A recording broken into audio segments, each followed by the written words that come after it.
Now here's a show that really thinks outside the box. Welcome to WatchMojo.com, and today we're counting down our picks for the top 10 moments from Silicon Valley. Before we begin, we publish new videos every day, so be sure to subscribe for more great content. For this list, we're taking a look at the best moments from the first 3 seasons of this HBO comedy series. Oh, and a spoiler alert is probably in order. Let's make it happen. Yeah, agreed. Number 10, panic attack diagnosis. So, you will survive. It's just a garden variety panic attack. Welcome to Silicon Valley. Whenever actor Andrew Daly pops up on this show, the results are always comedic gold. Daly plays Richard's doctor, who has the worst bedside manner imaginable. As Richard faces a life-altering career decision, he practically barfs up a lung. His physician writes this off as a garden variety panic attack, which is common in Silicon Valley. We see people like you all the time. The doctor adds to Richard's phobias when he tells him about another patient who was in a similar position. Long story short, he ended up shooting and accidentally blinding himself. I guess he really regretted not taking that money. He shot himself because he turned down the money. As if that's not bad enough, the doc shows Richard the proper way to commit suicide and asks him to invest in his startup. No wonder Richard vomits again. So will you please let me know, I'm gonna give you my number, if you do end up taking that $10 million, because we could really make the world a better place. Whoa! Oh, jeez. Number 9, AT&T Park. After Richard hits it out of the park at TechCrunch, everybody in Silicon Valley wants a piece of him. Stern Taylor even invites Richard and company to AT&T Park to play with the San Francisco Giants. Needless to say, Richard isn't much of an athlete. Yeah, it doesn't matter. Whoa. Just as Richard feels out of place on a baseball field, he isn't sure whether or not to accept so many extravagant gifts. It's starting to feel weird letting all these firms suck up to us, even though we're not going to take their money. Erlich, on the other hand, relishes as all these firms suck up to them. This opening to Season 2 has no shortage of memorable moments. As Guilfoyle and Dinesh compete for a woman's affection, Erlich spots the Winklevoss twins, and Richard realizes that everyone's watching him. Damn it, where is that camera? Number 8, the Pied Piper Platform Usability Test.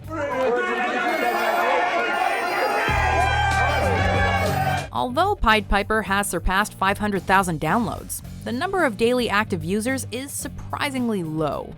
To figure out what's going on, a focus group is assembled to test the platform. They're totally freaked out, but in all the wrong ways. What specifically totally freaked you out? Everything.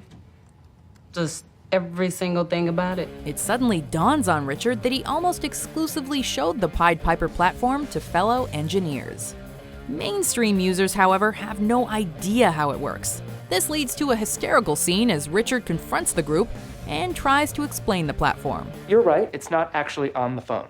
But you don't need it to be on the phone. If you can see it on the phone, even though there's nothing there at all. But where the hell is it? It takes a while, but Richard eventually gets through to them and guarantees this isn't a Skynet situation. Unfortunately, he can't give this lengthy tutorial to everybody that downloaded Pied Piper. Pied Piper will in no way become sentient and try to take over the world. Number 7, they always travel in groups. That's weird. They always travel in groups of 5. People often think of tech billionaires as supreme overlords that look down on others from their ivory towers. While that might be a hasty generalization, it pretty much sums up Gavin Belson in a nutshell. The founder of Hooli, Gavin is constantly making hilarious observations about his employees. In the pilot, he can't help but notice that programmers always travel in groups of 5. But it's not just any 5 guys. Nope, it's a very, very specific set of 5 types of guys. There's always a tall, skinny white guy, short, skinny Asian guy, fat guy with a ponytail, some guy with crazy facial hair, and then an East Indian guy. It's like they trade guys until they all have the right group. Of course, Gavin's guru/yes man is there to feed his boss's ego and support his hypothesis. You clearly have a great understanding of humanity. Number 6, the Binding Arbitration. I find Richard Hendricks did indeed breach his contract with Hooli when he hired away a Hooli employee. At a binding arbitration, It looks like Richard is bound to lose Pied Piper's intellectual property to Hooli.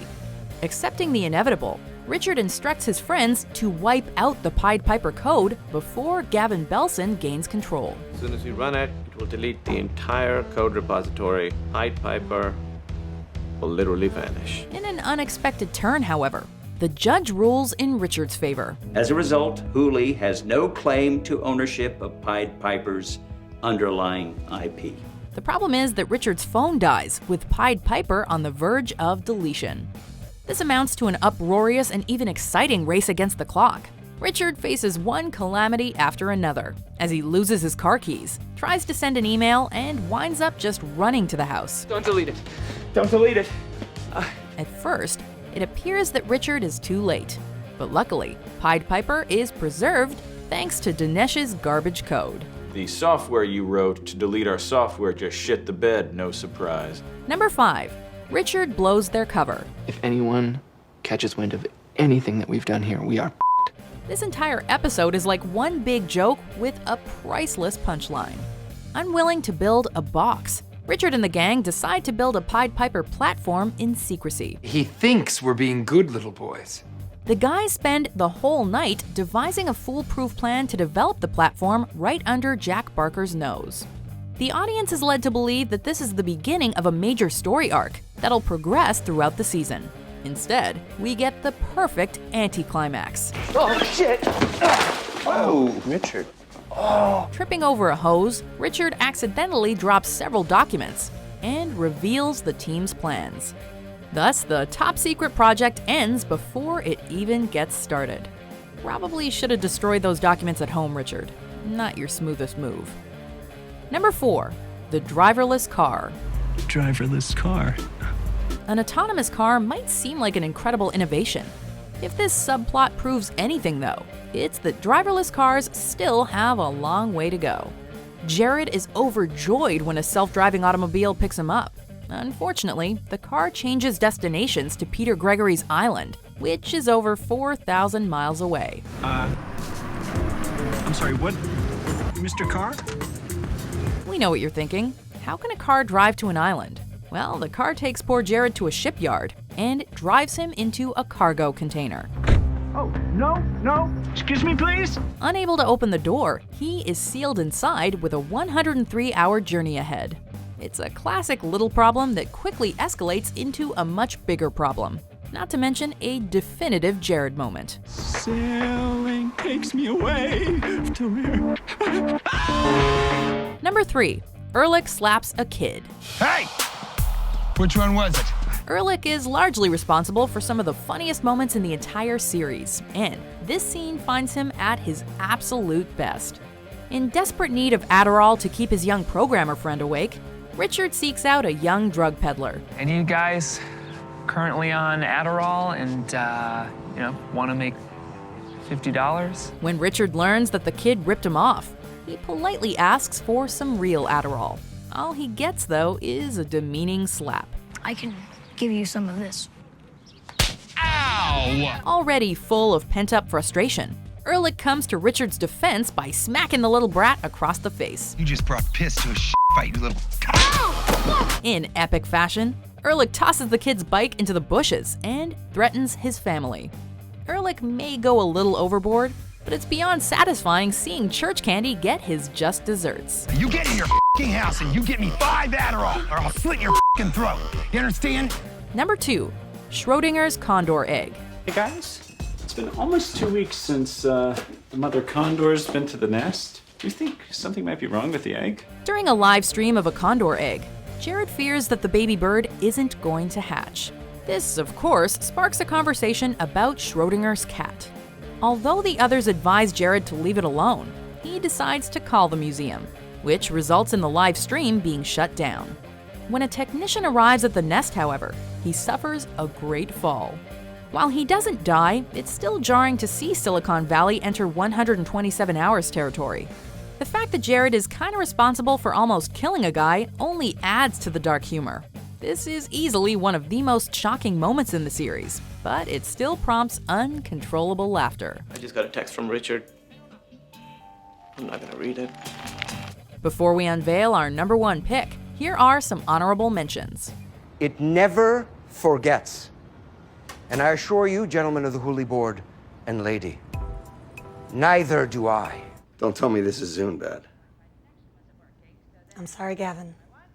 It's Apple Maps bad. They killed the Bambot. Your Bambot. You little Stanford up my grill. Fucking piece of Number 1, the jerking off algorithm. Welcome, everyone, to a journey into the nucleus. I hope this sucks. At the TechCrunch startup Battlefield, Pied Piper goes head-to-head with Hooli's Nucleus. While both applications have the same Weissman score, Nucleus has the upper hand thanks to several additional features.